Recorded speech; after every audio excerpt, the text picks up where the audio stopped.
Martha, which is the actual mechanism of breathing? It's the exact opposite to what we think it is. The first thing to know is that the respiratory center, which is a reflex that makes us breathe in the brain, is in the primitive part of the brain called the medulla oblongata. It is only sensitive to carbon dioxide, or technically it's 50 times more sensitive to carbon dioxide than oxygen.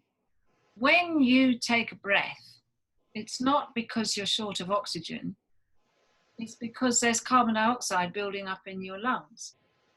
The cells in your body go through a process called respiration to get energy. And the byproduct is carbon dioxide and water. So that's transported back to your lungs in the venous circulatory system. It's a heavy gas, it collects in the alveoli, and it's supposed to be 6.5 to 7% in your lungs. That's the level. On top of that is the next dense gas, oxygen, and on top of that is nitrogen.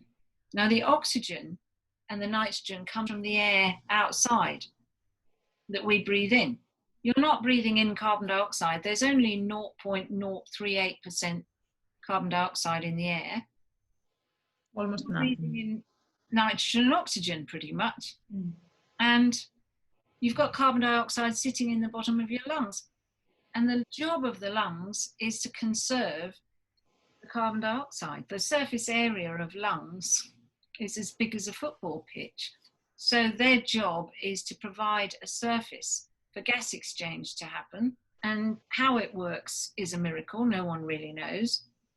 But what we do know is that the optimal breathing pattern is that of a baby, to just breathe very light and subtle at the end of the nose.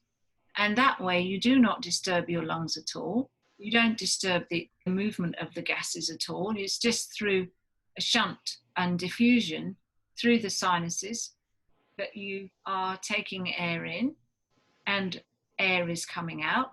And that way you maintain the correct mix of gases for your metabolism. You can see this breathing pattern in a baby.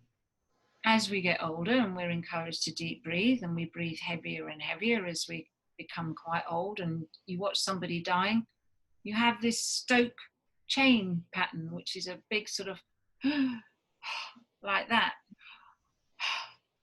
And once you reach that, then it's a very short period of time and you will live no more. That is known by any nurse in a hospital.